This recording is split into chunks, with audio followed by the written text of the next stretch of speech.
holidays are a time of finding joy in the context of relationships. I mean, that's the core of holidays, and particular dates or occasions give a good reason for us to gather together and have a good quality time.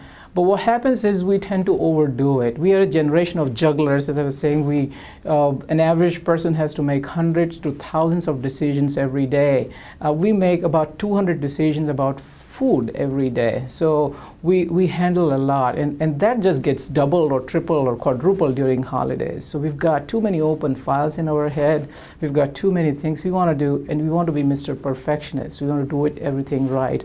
So that demand resource imbalance, when there is too much demand on us and we have limited resource, that is what is a source of stress. That's number one. Number two is lack of control. When you've got more people coming, everybody comes with their own predispositions, their own habits. You haven't seen them for some time, and that is a source of stress because that leads to some bit of chaos, and that's just the way it is. So if we are able to accept that there's going to be some chaos and not really seek so much control over how things flow, that is going to help our stress. And third is we tend to sometimes over commercialize our holidays. We don't think about the deep value of a particular occasion.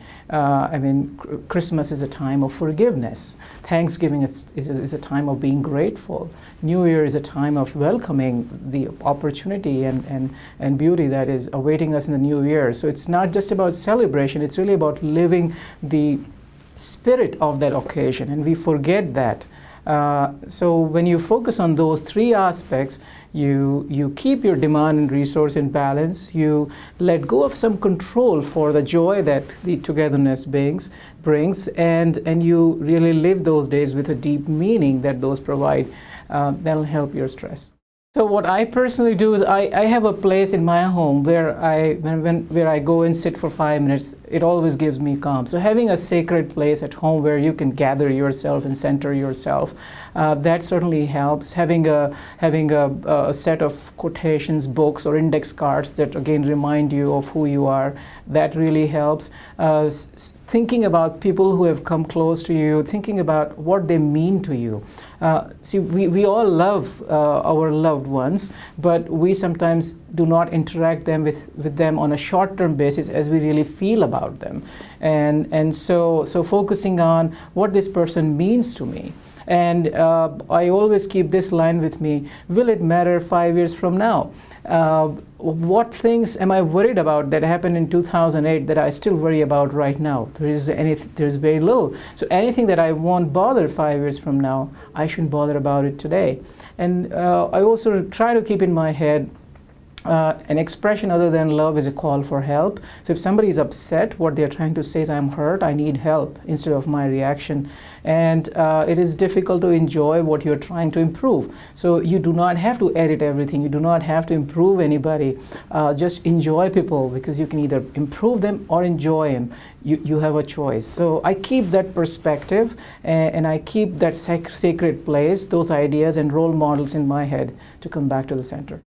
Stress has always been there. Every generation has had its own sort of reasons for stress. In our generation, stress is partly because, or largely because, we are a generation of jugglers and givers.